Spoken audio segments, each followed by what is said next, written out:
WSOC-TV, Charlotte.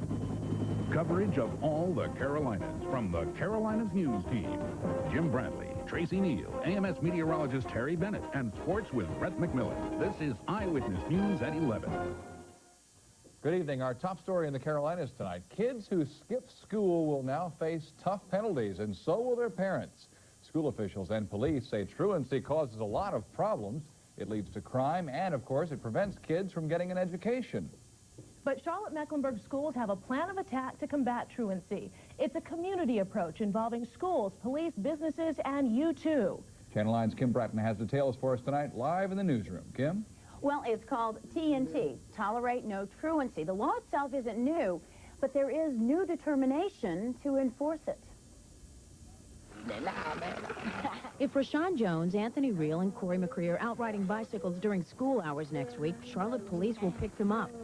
Truant students will then meet with a dropout counselor. Their parents may be called, and if it happens often, everybody could end up in juvenile court.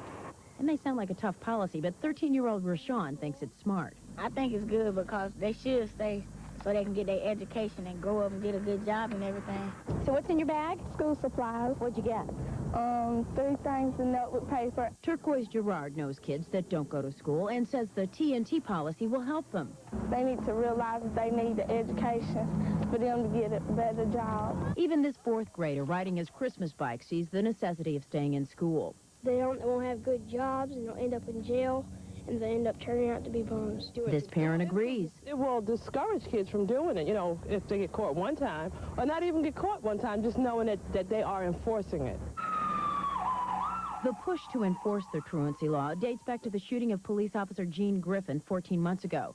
Kids are charged with that crime. It's a preventive approach to try to get kids off the street and back in school so they won't be involved in the criminal justice system as they get older. There will be a hotline that you can call to report suspected truants. All the local law enforcement agencies are involved in this. In fact, some 800 police have gotten special training. Jim and Tracey.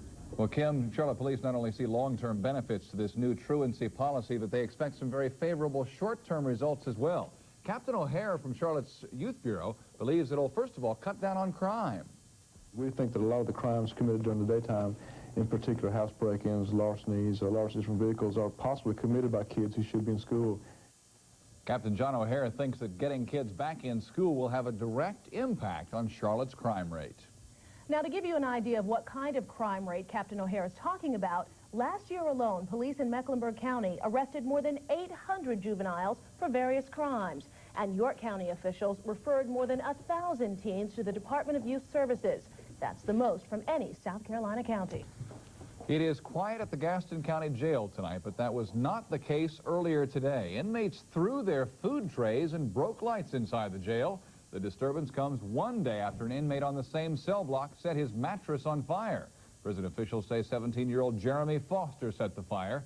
Tonight, Foster's in a cell by himself, and prison officials have charged him with arson.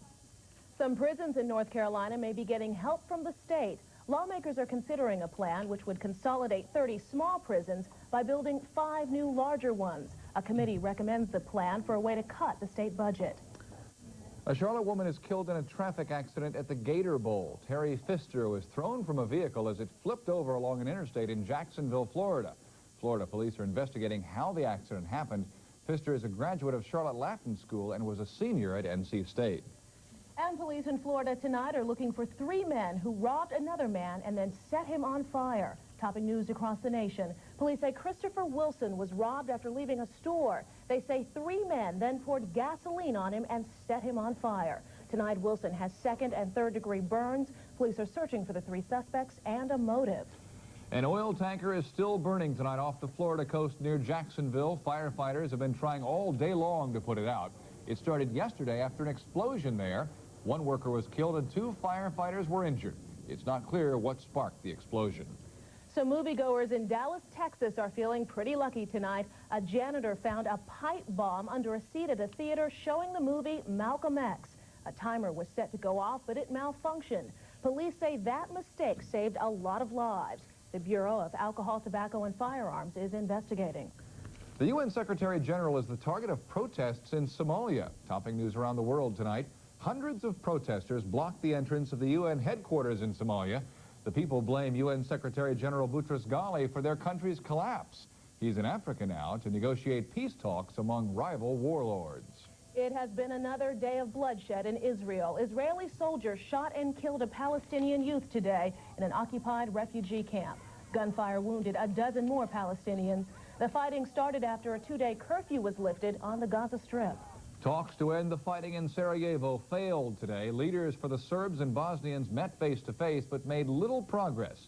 Fighting did slow down a little bit today, though, because of a heavy snowfall. President Bush made one last stop in Paris today to wrap up his last overseas trip as president. Bush met with French President Francois Mitterrand. Bush said the U.S. and France will push the UN to support a no-fly zone over Bosnia. Well, back here at home tonight, a Charlotte High School marching band is back home after taking their act overseas. The Olympic High School Band returned to a hero's welcome at Charlotte's Douglas Airport. Members of the band traveled to London last week to march in a New Year's Eve parade. They were the only band from North Carolina selected to take part in that parade, and they were a big hit, we're told. Welcome back, and our congratulations to you tonight. That is terrific. That's great. Well, a new study has found what jobs people like right here in North Carolina. We'll have the story. President-elect Bill Clinton may consider a vacation spot right here in the Carolinas. We'll tell you where he might buy a property. A plane goes down in the Roanoke Rapids. 3 people are hurt. More on that, too. This is Brett McMillan. No lead was safe in the NFL today. Not 32 points or 13 with 13 minutes to go.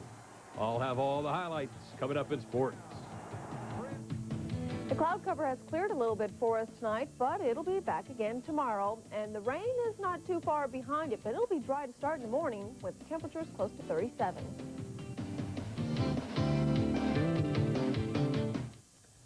We got some phone calls here at the station tonight from people saying they saw something up there, maybe a meteor or something. They wanted to know what it was. You got any answers? I didn't get to see it myself, so it's hard to say. Sounds like it was a meteor, though, from the descriptions that we're getting. Purple tail is what I heard. Yeah, no official confirmation, but if you didn't get a chance to see it, consider yourself lucky. We really weren't expecting any meteor showers tonight. It sounds like a lone meteor was streaking across the sky. The clouds, though, fortunately did clear a little bit for us tonight, so those of you who did see the meteor got a chance to enjoy a brief moment of it. The clouds are trying to thicken up again, and they'll be back tomorrow, so this is just a brief reprieve from the cloudiness. Right now in Charlotte, it is partly cloudy. The temperature is 43 degrees. Our wind's still out of the north at 6 miles an hour. The wind is going to be shifting around to the south throughout the night tonight and through the day tomorrow. That's going to help to pull some warmer temperatures up across the Carolinas. Humidity right now, 62%. The barometer is rising, and the moon is getting bigger with each night. The full moon is coming up for us on Friday. High temperature for today was 50 degrees. That is right on track for this time of the year. The low this morning was 35, and our temperatures tomorrow will be at least 3 to 7 degrees warmer than you're seeing here now. Across the Carolinas right now, most areas in the 40s, although along the coastal sections of South Carolina, they're in the low and mid-50s.